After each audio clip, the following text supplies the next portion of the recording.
Good morning.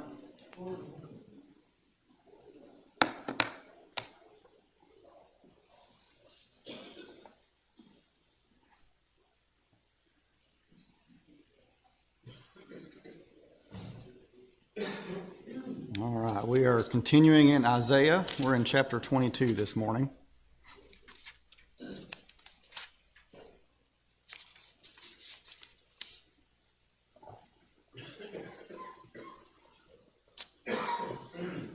And we're just going to start reading through and talking about it as we go. So we'll start Isaiah chapter 22, verses 1 and 2.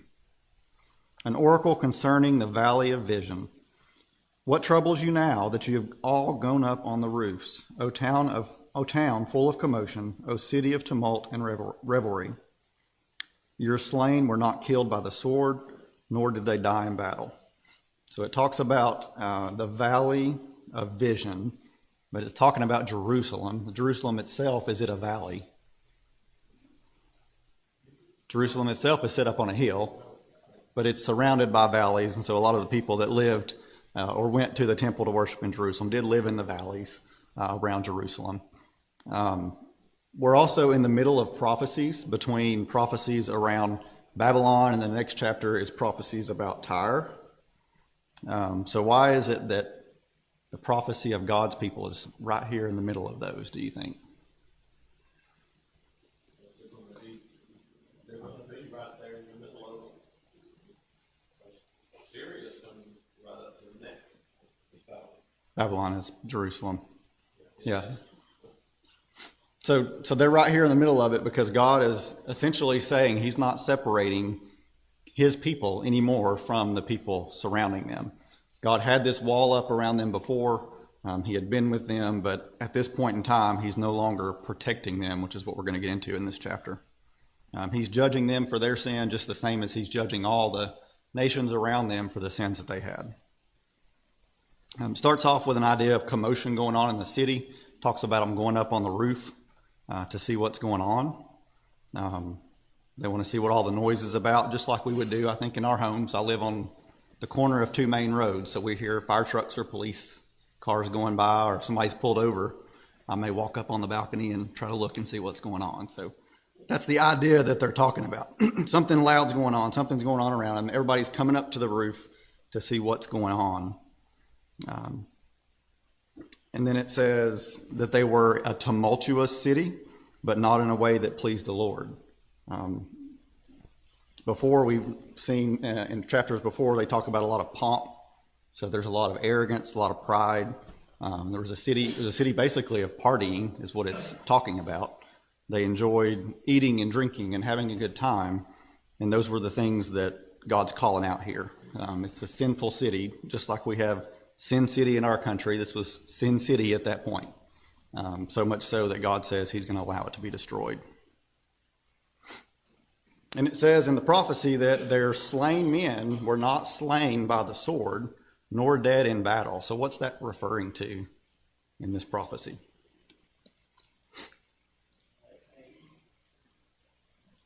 I didn't hear you, I'm sorry. Plague. So when the Babylonians come, plague is one of the things that kills them. What else kills them? Famine. So they come and they lay siege to the city for a long time. And famine is what ends up killing off a lot of the Israelites in Jerusalem when it's conquered. So it wasn't battle, it wasn't dying by the sword. Although it does tell us in Jeremiah that those in the countryside, which would have been those that were outside of the walls of the city, did die by the sword. But those that were in the city were killed by famine or plague or something like that. That's right. So we'll continue on in verses 3 and 4. All your leaders have fled together. They have been captured without using the bow. All you who were caught were taken prisoner together, having fled while the enemy was still far away. Therefore I said, turn away from me. Let me weep bitterly. Do not try to console me over the destruction of my people. And so I'm going to follow this up by reading from 2 Kings chapter 25. Verses 1 through 7. So this prophecy, it's hard to date the exact writing of the prophecy, but it should be at least decades before the actual Babylonian conquering of Jerusalem. So 2 Kings chapter 25, verses 1 through 7. So in the 9th year of Zedekiah's reign, on the 10th day of the 10th month, Nebuchadnezzar, king of Babylon, marched against Jerusalem with his whole army. He encamped outside the city and built siege works around it. The city was kept under siege until the 11th year of King Zedekiah. By the 9th day of the by the 9th day of the 4th month, the famine in the city had become so severe that there was no food for the people to eat. Then the city wall was broken through, and the whole army fled at night through the gate between the two walls near the king's garden, though the Babylonians were surrounding the city. They fled toward Arabah, but the Babylonian army pursued the king and overtook him in the plains of Jericho. All his soldiers were separated from him and scattered, and he was captured. He was taken to the king of Babylon at Riblah, where sentence was pronounced on him. They killed the sons of Zedekiah before his eyes. Then they put out his eyes, bound him with bronze shackles, and took him to Babylon. So there are a lot of things in prophecy, specifically in Isaiah, that I think are difficult for us to understand as we read through. They're difficult for us to see what they're talking about. And so these writings were preserved for us to be able to go back and see what was happening in the history of God's people, but they were written to God's people of Jerusalem at the time, of Judah. So they probably understood a lot more about these prophecies than what we do. But this is one that is very clear. Isaiah is prophesying something that's going to happen, that they're not going to be killed by sword, they're going to be killed by famine, they're going to be killed by plague.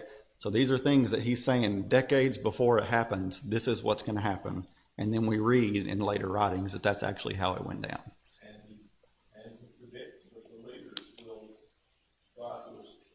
escape from the city, run and leave them alone. And what's going to happen to them? That's exactly what happened. And Zedekiah actually finally gets out of prison and ends up eating at the king's table in Babylon the rest of his life. So he's one that was not faithful to God. So Isaiah also said here that he, while he was writing this or telling this prophecy, it was too much for him. So he says, "Look away, I will weep bitterly." He weeps at the thought of his people being overturned and taken captive into captivity. Are you sure that Zedekiah was visiting the I think. Let's look. I think it was Jehoiakim. It may have been. It was the one That may be right. rightful king before him that they took when they took the first group of people. He was restored to the king's table. And but Zedekiah, I don't think we treated him. He was Jehoiakim. Yeah, I can't find it right now. Not really part of the He was the uncle in the It is Jehoiachin, you're right.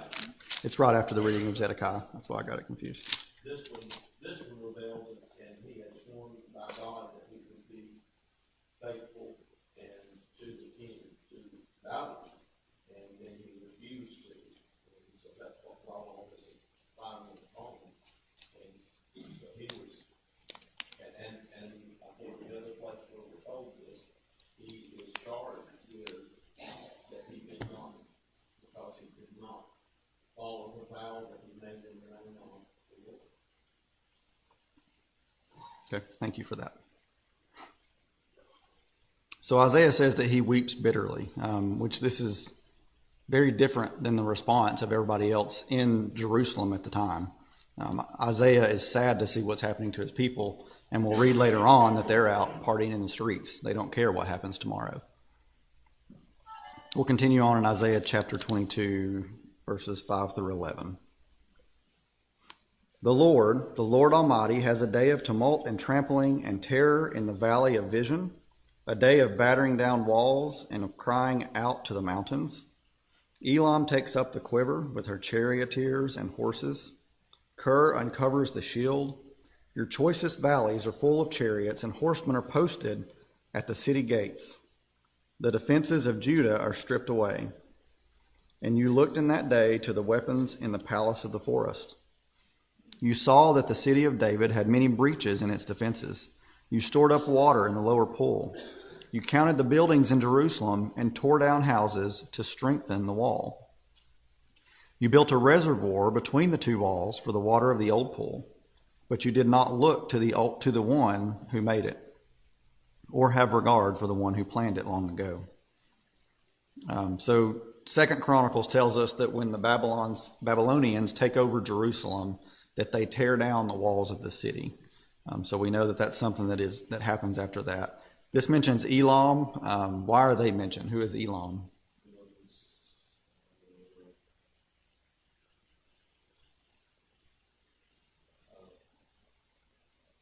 So they're just east of Babylonia. So just east of them. I don't think it's south of Assyria. They're likely allies of Babylonia, because at this time, you've got to remember, all the big countries that had power had kind of lost power for a few hundred years, and now they're trying to regain power.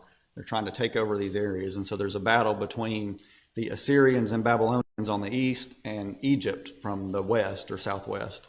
And so it's very likely that the nation of Elam probably was an ally of the Babylonians, just because they didn't want Egypt to come take over. So Isaiah continues to give details of how Jerusalem will be captured, details that are backed up with 2 Kings and Chronicles. And so God's going to take away her defenses. The walls are going to be torn down. The rulers flee, which we read about. And the people are left to make a choice. They can fend for themselves, or they can cry out to Yahweh. When the Israelites know that the Babylonians are coming, they tried to fortify the city, is what it says. They got out all of their armor. They tore down houses to strengthen their walls. They made sure that they had enough water for when they did come, because they wanted to make sure that they had enough water to continue to live if they were surrounded, which is what they knew was going to happen. Why did they think that was going to happen? Had that happened to them before? That's what the Assyrians did when they came in before that. And so the Israelites have gone through this, and they're trying now to strengthen their city, to fortify their city, so that when the Babylonians come to lay siege, that they can withstand the siege. So they try to do all the things that man thinks of, but they do not turn to God, which is what he wants. And I think because they didn't turn to God, it didn't matter what they did. It doesn't matter what forces they used. It didn't matter how many armies they had, how many people they had. And even if they did turn to God, I imagine it probably was too late at this point.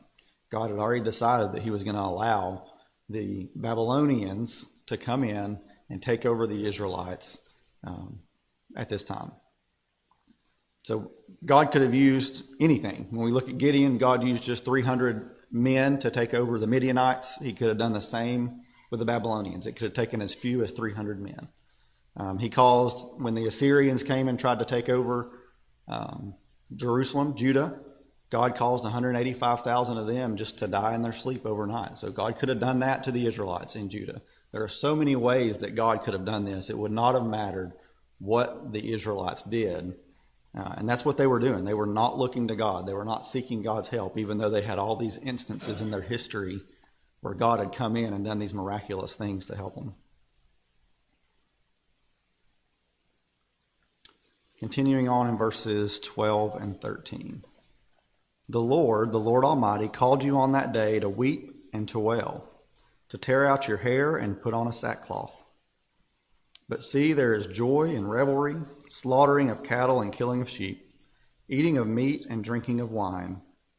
Let us eat and drink, you say, for tomorrow we will die. And so God expects Israel to be mournful. He expects Israel to cry out to him, to show him that they are regretful for their sin. But instead, they have this very cavalier attitude that we're going to continue going out in the streets. We're going to continue doing what we want to do. If tomorrow's when we die, then tomorrow's when we die. I don't think their view was that we're going to die from the Babylonians. This was just their view in life. Eat, drink, and be merry, because we're all going to die sometimes, because they did not believe. Their problem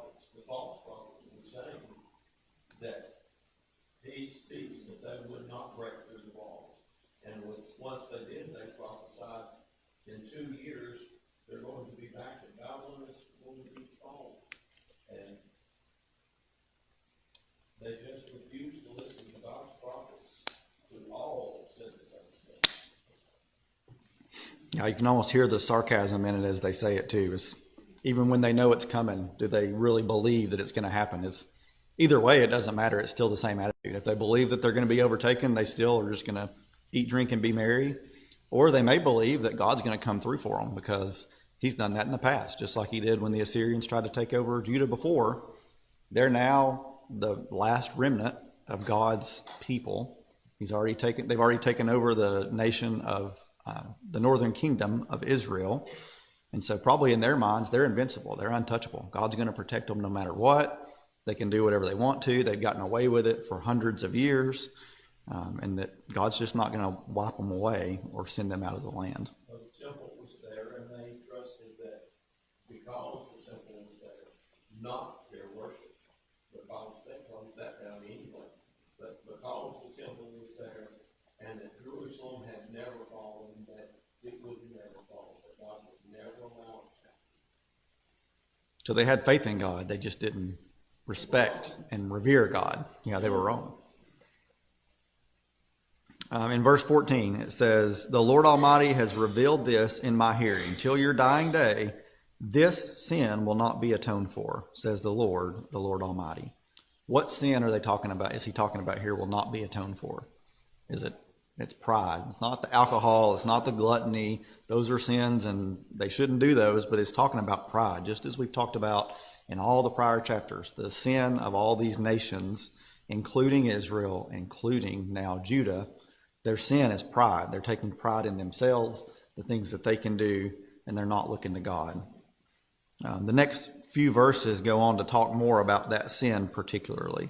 In verses 15 and 16, "This is what the Lord Almighty says, Go, say to this steward, to Shebna, who is in charge of the palace, what are you doing here, and who gave you permission to cut out a grave for yourself here, hewing your grave on the height and chiseling your resting place in the rock?" So who is Shebna? He's an assistant to the king. The book that likens it to the chief of staff. I like that. That makes sense to us. Basically, the king's chief of staff. I think in 2 Kings or Chronicles, it calls him secretary, the king's secretary. So he is an assistant to the king, a steward to the king. He's a scribe. So God talks here about Shebna, but he's not talking about Hezekiah's sin. So why does he go to Shebna and not Hezekiah? Hezekiah is the king at the time. So Hezekiah was one that was faithful to God. And so the sin of Judah, the sin of Jerusalem, was not the sin of the king. In fact, God waited until Hezekiah was king. So that you got to remember too, at the time Isaiah is prophesying is different than the time that it actually happens. And so when he's prophesying, if I read correctly, I think Shebna was actually not Shebna. We'll get to that in a minute. But in God's eyes, Hezekiah was seen as righteous. So he's going to the top. He's using an example, going all the way to the top of the kingdom, not to Hezekiah, but to Hezekiah's palace is where it starts. That's where the sin of pride starts out, and that represents the sin of the nation of Judah. So what is Shebna doing here? What does it say he's doing?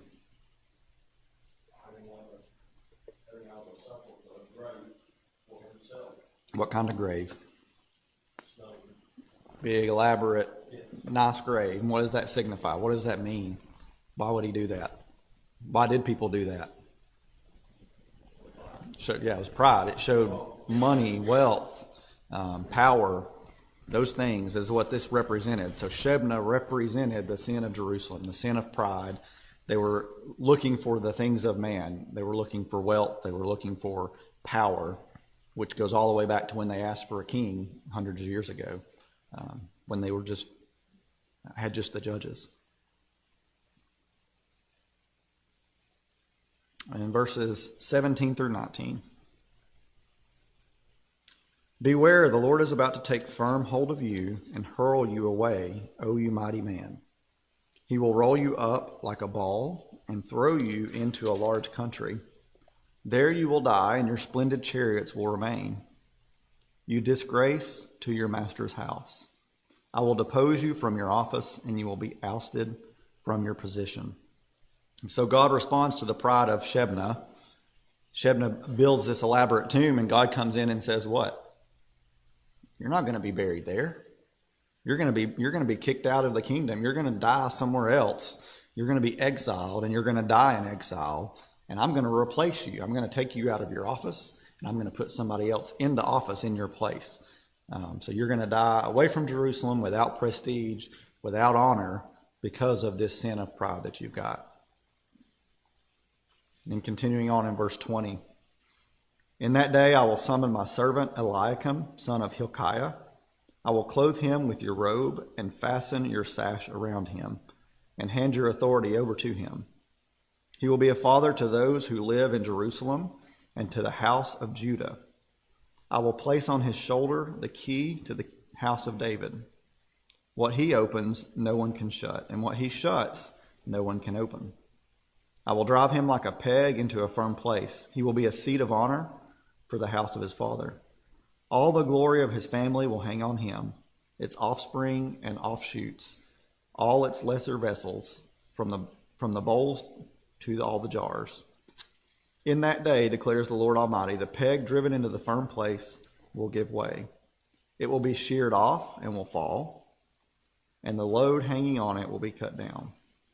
The Lord has spoken." So not only will Shebna die, but he'll be stripped of his position before he dies, and he will know who takes his place in his position. So it talks about Eliakim, son of Hilkiah, which is not to be confused with Eliakim, the son of Josiah. And just to clarify that, because Josiah had two sons that were kings after him. And so this is not Josiah's son. This Eliakim was also an assistant at the time to King Hezekiah. And actually, I wasn't real sure in reading it. I should have marked the verse so I could read it to y'all, but I forgot. I'm not sure if at the time of the prophecy, Eliakim was assistant to the king, or if it was his father, Hilkiah, that was assistant to the king. I don't know. It did not say that in the verse that I read, but again, I forgot to mark the verse. A Hilkiah. So this Eliakim is called by God my servant. So just like Hezekiah, he was considered faithful to God. And so that's what God is telling Shebna, that you're going to be replaced by somebody who is faithful to me. Something tells me here that Shebna and Eliakim probably didn't get along. For them to be called out like this, I would think that they probably had some kind of rivalry that just makes it more humbling for Shebna to know who it is that's replacing him.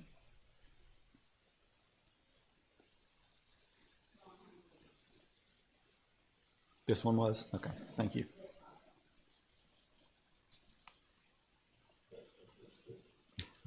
And I don't know if this will work out or not, but if it was, then this would also be a reference not only to that, but a reference to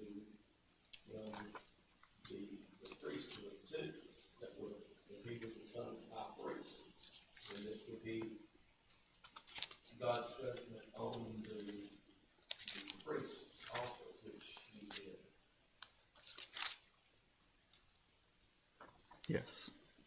He drives in the peg of the wall, don't hold everything together, and then that's the tail.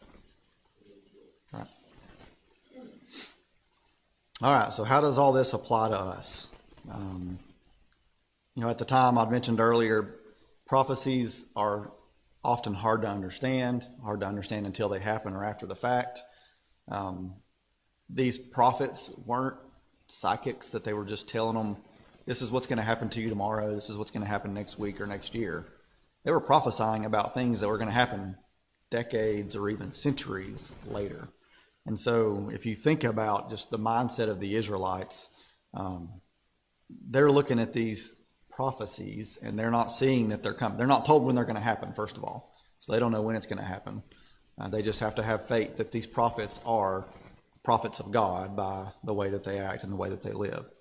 And so when that looming punishment isn't a few days away or a few weeks away, they continue to live how they want to. They continue to eat, drink, and be merry is what we read.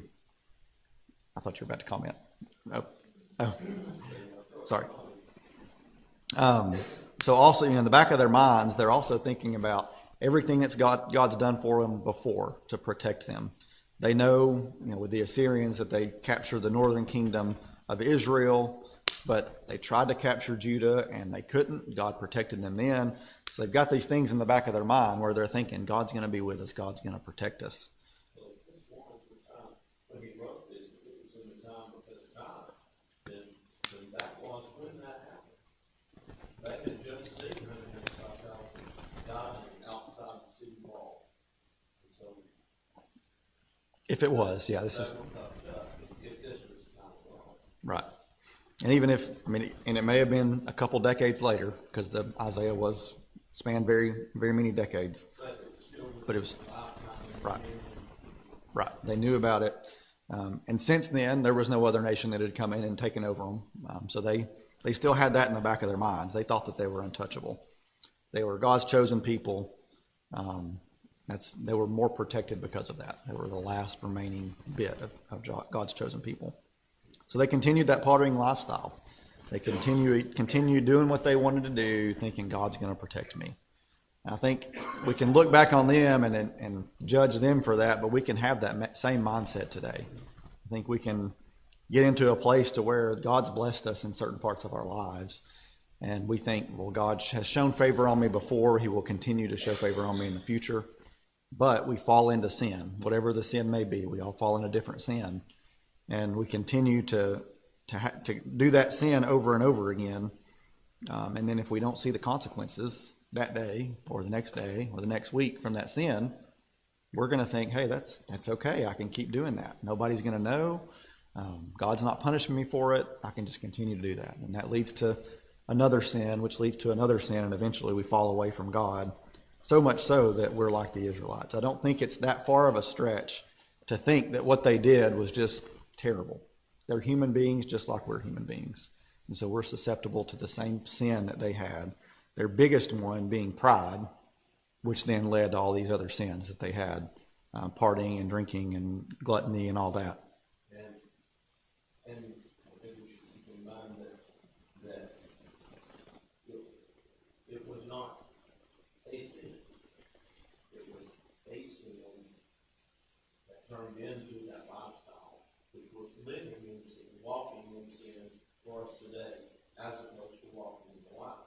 There comes a time when we sear our conscience, that we continue enough, that we convince ourselves, this is fine, this is not wrong. God's been doing this, even though we know it's not with us. But then we go from stumbling and falling to moving. And as time goes on, I think time is the big thing here. I think time is what allowed them to get to where they were.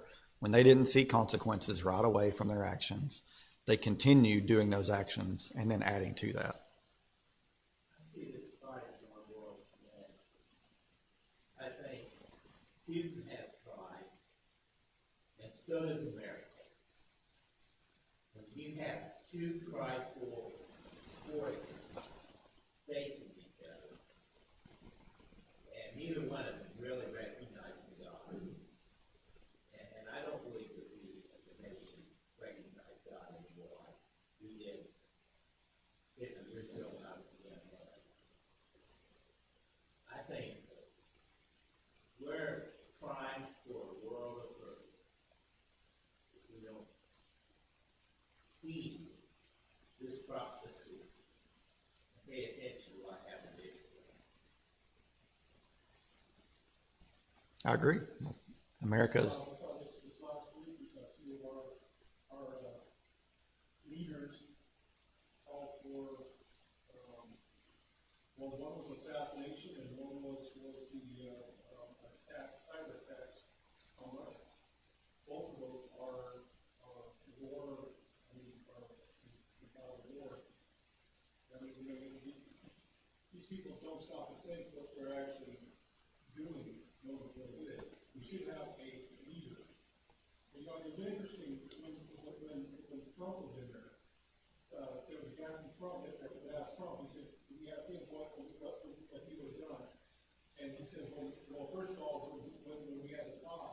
he said, I want to let Mr. Freed know that whenever he fires into Ukraine, I'll be firing on Moscow. But this is something that we don't have in our government. We don't have respect. We don't have the love of the Lord. I won't get into the politics side of it, but to Terry's point, I mean, as God's people, it is upon us. Just like with King, I can't ever get them right. Hezekiah was the one that was faithful to God. The people were not, and I think we're in a situation that, regardless of who our leader is, that it's upon us as God's people to continue to live out our lives in a way that is pleasing to Him, and to live in such a way that others see our light and want to live the same way. But I understand the point there. But this nation, it feeds the world, a lot of the world, because of the blessings that we are given in our harvests. We are able to export and help feed the world. And we are a generous nation. We are willing to go and send humanitarian aid all over the world whenever it's needed. We are willing to step in against aggression. We have been for many years. And I think that this comes because there are still enough righteous people in the United States. And the ones that, even if they do not live it, they acknowledge God. That I think that is why that our nation has not fallen. I think there are signs of Christianity that are built into the conscience of the nation, whether or not their walks are like they should be. And so I don't. It got to where that it was so few in Israel that God said, I'm going to save those few, and that's it. And then He provided a way out of Babylon. Babylon took them peacefully and set them up, and these were the ones that were able to come back. And so I often get discouraged about the world around us and the things that are going on, and especially the things that are brought up and applauded by the media, movies, television, things like that. But I think there are more righteous people, let's just say a degree of righteous, that still hang on to the belief in God. Whether they practice it, they still hold on a faith in God, let's just say. I think that is what this nation has looking for, but why we are still blessed. Because all it takes is the breath of God's gospel, and the weather patterns change, and the nation of the desert. That's all it takes. He would know, just like He did. He would know it's raining, and it becomes a desert. Here's evidence the Sahara Desert was a tropical place.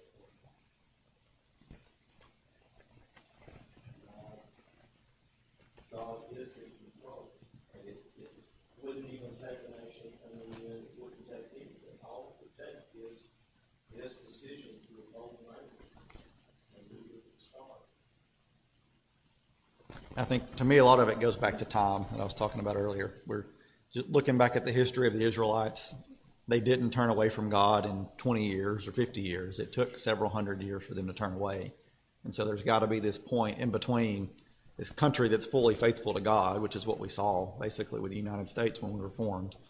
And then at the end, when the Israelites were being taken off to Babylon, and those that were still faithful were preserved. In between that, there were times where it slowly dwindled those that were faithful to God. I think we can trace historically back to Darwin at the beginning. The beginning point of his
you said, the people of Israel, because it didn't happen for 400 years.